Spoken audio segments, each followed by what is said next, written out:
Fox News Alert, we've told you Hillary Clinton has been speaking to reporters a little bit more of late. Let's listen to today's tape just in. Has been bankrupted in his company 6 times. He's been sued about 4,000 times. He's been accused repeatedly of fraudulent behavior.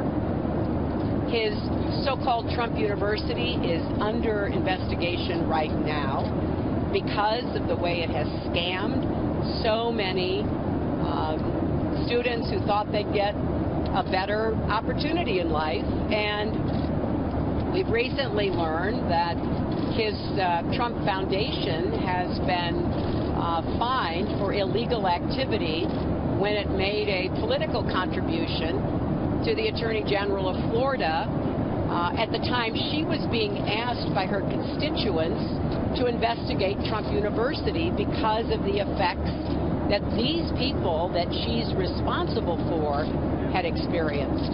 And of course, as we know, there was a phone conversation between them. They contradict each other.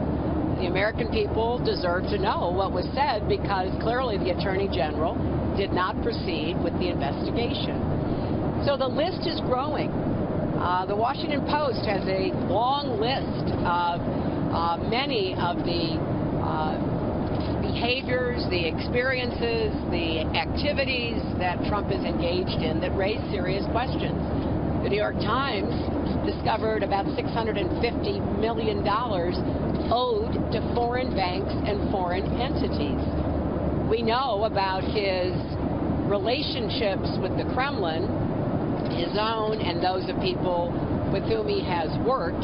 And truly, the list goes on and on. The scams, the frauds, the questionable relationships, the business activities that have stiffed workers, refused to pay small businesses.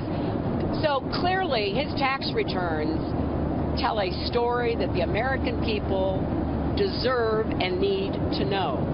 And his continuing claim that he can't release his tax returns because he's under audit has been disproved repeatedly. And so the question really is, will he abide by the precedent that everyone else, Republican and Democrat alike, have fulfilled in providing that critical information to the American people? I think the burden is on him, and indeed for the rest of us in the campaign, on our side, the press, the public, to demand what a big majority of the American public says they want, which is for him to release his tax returns. So I'm going to continue to raise this because I think it is a fundamental issue about him in this campaign that we're going to talk about in one way or another for the next 62 days because he clearly has something to hide. We don't know exactly what it is, but we're getting better guesses about what it probably is. And if he's going to pursue this campaign, he owes it to the American people to come clean and release those tax returns. So we'll take some questions. With that, let's start with Jen right here. Hi, Jen. So this is not going to be my question, but kind of backing off of that first. Do you think that you were helped with your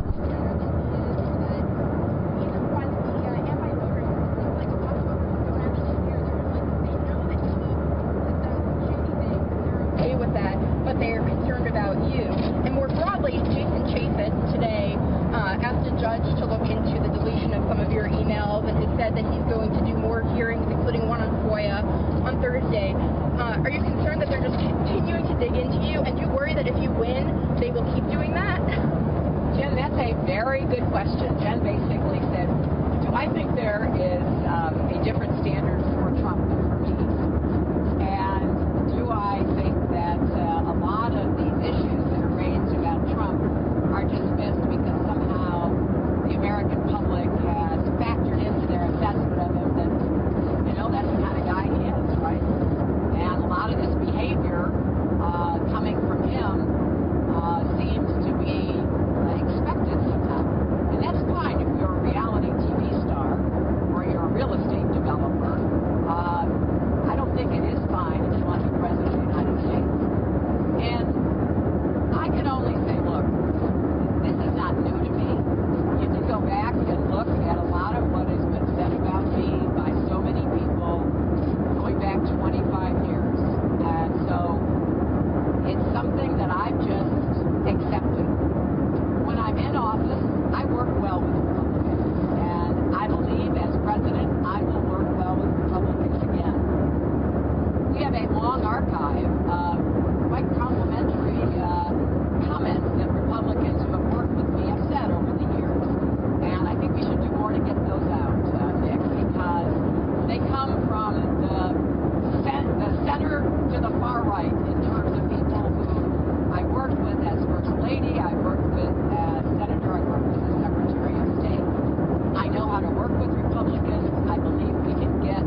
shape this investigation, though. He's asked for a U.S. attorney to look into whether your aides deleted emails that had already been subpoenaed. Do you have any concerns that emails were deleted after they were already supposed to be preserved, and did you ask for them to be deleted? No, of course not. I have no concern on either count.